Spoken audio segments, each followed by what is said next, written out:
Hey guys, and welcome to another episode of Let's Max Warframe, where today we're going to be taking a look at a weapon release in update 18.2, the Sydon. Now, the Sydon's another addition to the polearms category, which has a few absolute gems of weapons in it. So what does the Sydon bring to the table?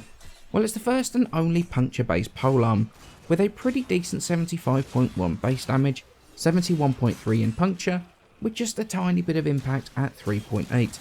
And literally no slash at all, meaning this will be extremely strong against robotic corpus or heavily armoured units like the Grineer or non-corrosive rejection void.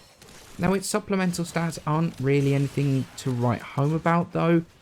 10% critical chance means that Berserker's really not going to be that effective on it, although with a 200% critical damage multiplier, that's not exactly too bad.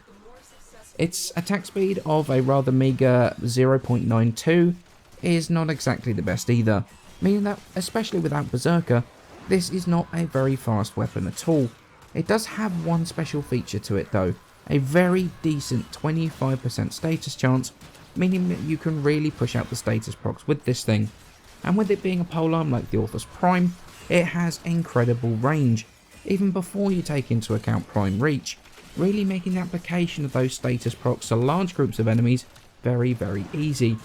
Plus, comes with a 10 meter blast to its slam attacks, so you do blast damage on those slam attacks. You will make sure that enemies that get knocked down don't get back up again.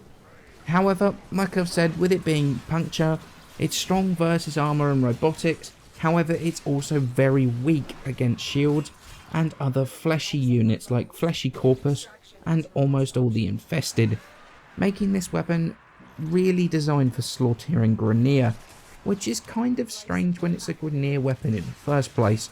Now the speed of the weapon is also a real shame as well, since it feels very sluggish and slow. It really feels like it was designed to be faster. Other than that, to be honest, I can't find really a lot wrong with it.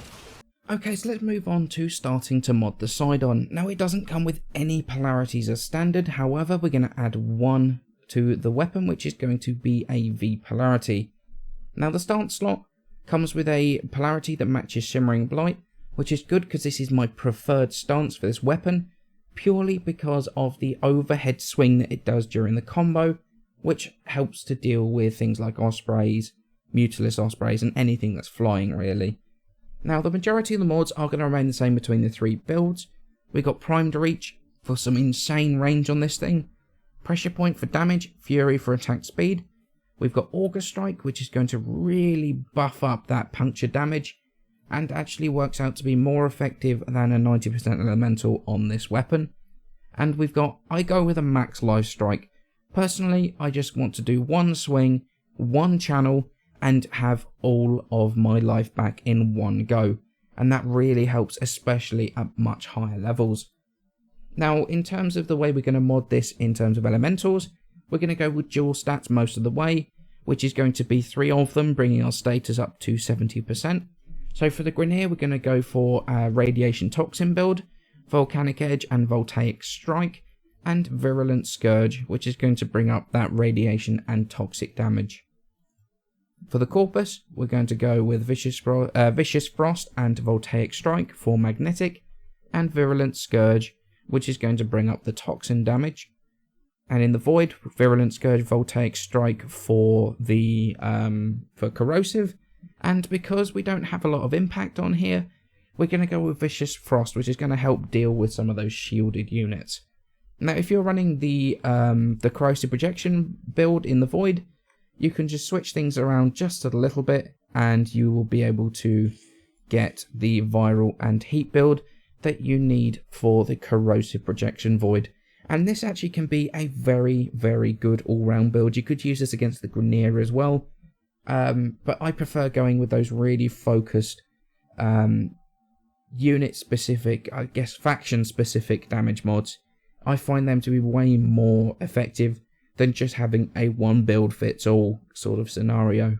So do I think the Sydon's worth the time and effort researching and maxing it? And the answer to that is honestly no, not really. Especially with the absolutely massive Nitane requirement that this thing seems to have for its research. Look, The weapon itself isn't that bad. I'm not going to write it off completely as mastery fodder. As a weapon that you can use against heavily armoured units like Grineer, non-corrosive projection void, there are some times where the Sydon could be a weapon that you would choose over other polearms, especially since we've got things like units having additional armour in sorties, or if you want to go solo into the void, the Sydon could be a reasonable weapon to go with, and frankly it's not that bad. There are things that, the thing that really does annoy me though, and this might turn into maybe a mini rant that people have heard from me before, it's just how similar all of the polearms are. It's really a thing that is all over melee, but the polearms just sum it up absolutely fantastically. All the weapons in this category are so similar. Let's compare the Sydon with the Tonbo. Same status, similar base damage, same crit damage, similar attack speed. Basically, the Sydon is a reskin of the Tombo with a change in damage type.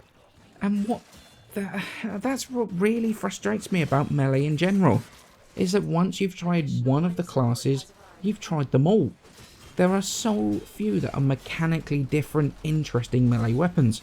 You have the glaives which you can throw, you've got the slam attack from things like the Jack Tag, plus maybe one or two that are actually mechanically different. The majority of the rest feel exactly the same, with slightly more or slightly less flashy animations. The Sydon is the perfect example of why I don't often review melee weapons, and that is because they legitimately bore me. It's a puncture based weapon using exactly the same slashing animations as all of the slash based polearms. It makes literally no sense whatsoever. Now, I think that DE personally has missed a trick here with the Sydon.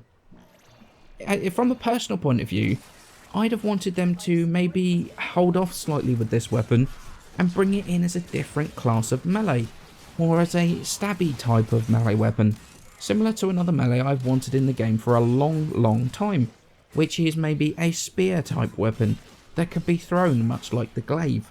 This weapon, with a stabby style animation with the ability to throw it, would have made it much more enjoyable to play with, plus something legitimately different. The weapon itself isn't bad, and it actually looks pretty fantastic, but it just feels uninspired and very samey. It's nothing different than really that we've already got, other than it being puncture based. So the Sydon, same old. Not a bad weapon, good for those that want to solo without the use of corrosive projection to remove armour, but at the cost of feeling kind of bland, and being new but being nothing new. Personally, I would say if you wanted a focused status melee polearm, the Cero is pretty decent, as is the Tonbo, but if puncture is what floats your boat, then maybe the Sydon will work for you. Personally, I'm just going to stick with my Tombo. As always, many thanks for watching. Please remember to leave a like and to subscribe. It helps me out a ton, and I shall see you in the next video.